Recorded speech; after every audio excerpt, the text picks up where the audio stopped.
Hello, I'm Brian, MTG Realm. Here's my good buddy. Hi, this is Jon. I'm from commandtower.tk.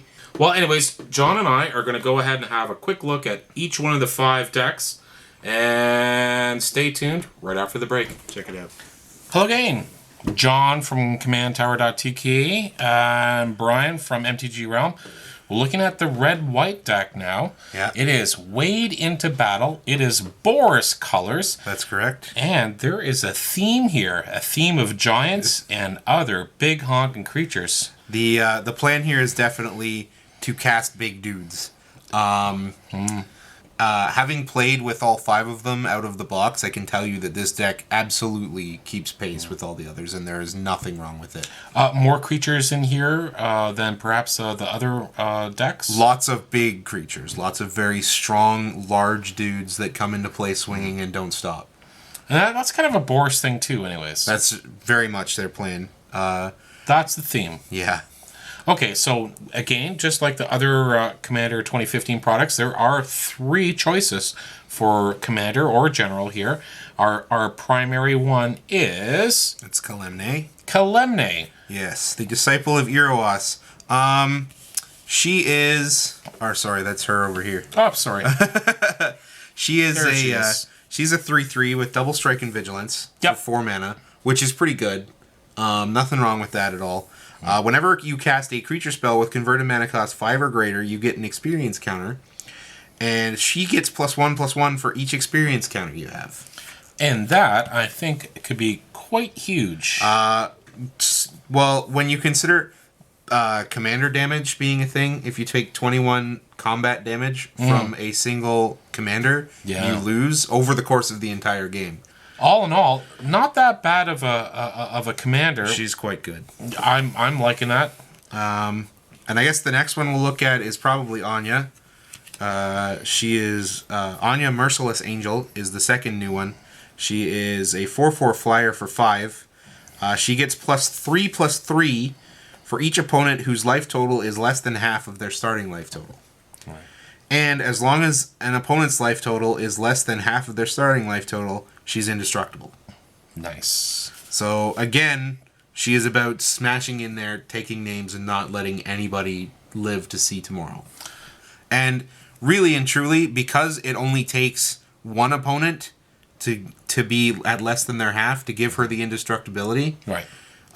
You're going to have a 7/7 flying indestructible very quickly in a build like this. Absolutely. And you and given the evasion on this, I'm certainly giving that a thumbs up. Absolutely. Quite good. Very good indeed. And our last one, and here's our reprint. Yes. And this was from Innistrad. Innistrad, rather. Avacyn Restored, actually. Okay. This is Gisela, the Blade of Gold Knight. She is a 5/5 flying first striker for 7 total mana. Right. But if a source would deal damage to an opponent or a permanent that an opponent controls, that source deals double that damage to that player or permanent instead. And if a source would deal damage to you or a permanent you control, you prevent half of that damage rounded up. Wow. But in addition to that, in a multiplayer game, this means that no one will ever want to target you. Because all of their stuff, while this is out, will also deal double damage to everyone else, but only half to you. Right. So you are really and truly pushing the target away from yourself just by virtue of the amount of damage that they have the capacity to do. Solid choice for reprint, especially in this deck. Well, anyways, the experience counters is going to grow, the threat is going to grow, and we've got a number of rather interesting cards. Here's our 15 or so new cards with this Wade into Battle, and we're going to go over just a few of these here. The Magus of the Wheels is one we're going to have a look at. This is Magus of the Wheel is a representation of Wheel of Fortune. Right. The Wheel of Fortune, of course, being each player discards their hand to draw 7. So he turns himself into a Magus of the... Magus of the Wheel turns himself into a Wheel of Fortune. In this kind of build, great card to have because you're always shooting the spells out. One of the biggest downsides to this color combination, speaking from experience, is that it can run out of gas very quickly. Right. And the opportunity to restock your hand and start going again is really big. Certainly. So to have a card like this in a deck like this is a very welcome inclusion. Fiery Confluence. Now, this is the Confluence as the cycle that's shared with all 5 commanders. And here is the red Confluence, Fiery Confluence. So it's 4 mana.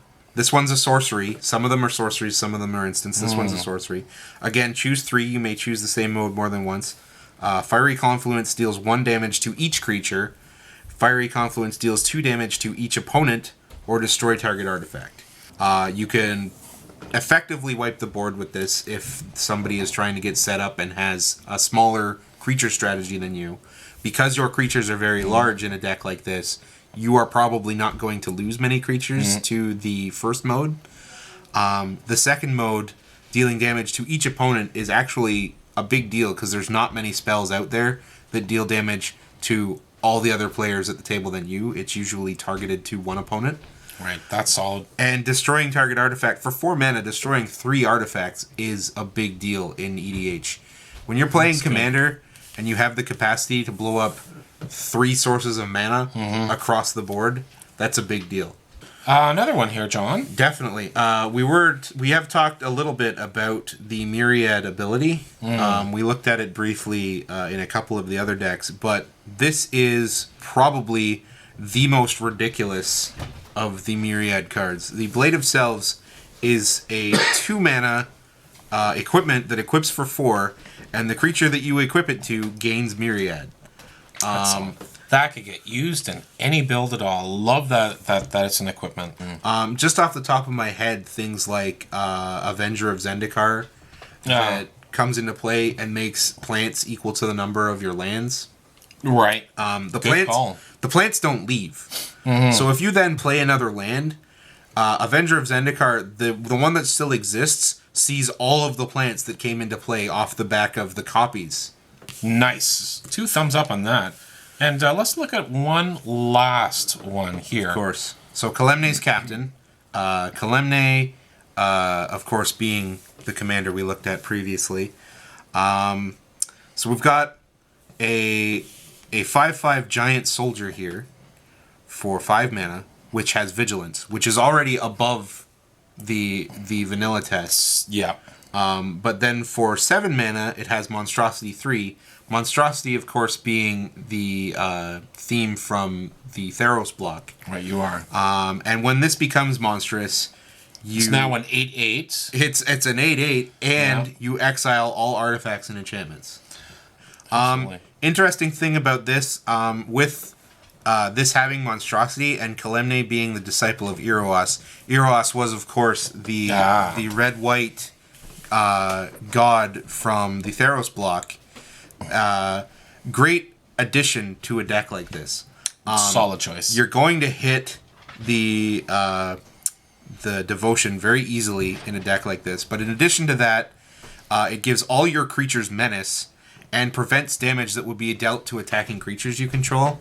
Right. So if you're looking at a quick and easy way to add a little more blowout damage to this, this card is a huge addition. Overall, I really like this deck.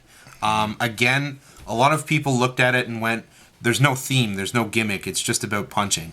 But in red-white, punching is what that color combination does best. Absolutely. And I really honestly think that for a stand-up fight, if your plan is to get in there and do damage, you're not going to do better out of the 5 precons than with this deck. Sweet. Who doesn't like giants? Who doesn't like large creatures moving in? It's great. Always love the fatties. Always love the fatty, somebody once told me. Again, this is the red-white Boros, and it's weighed into battle with those 3 commanders.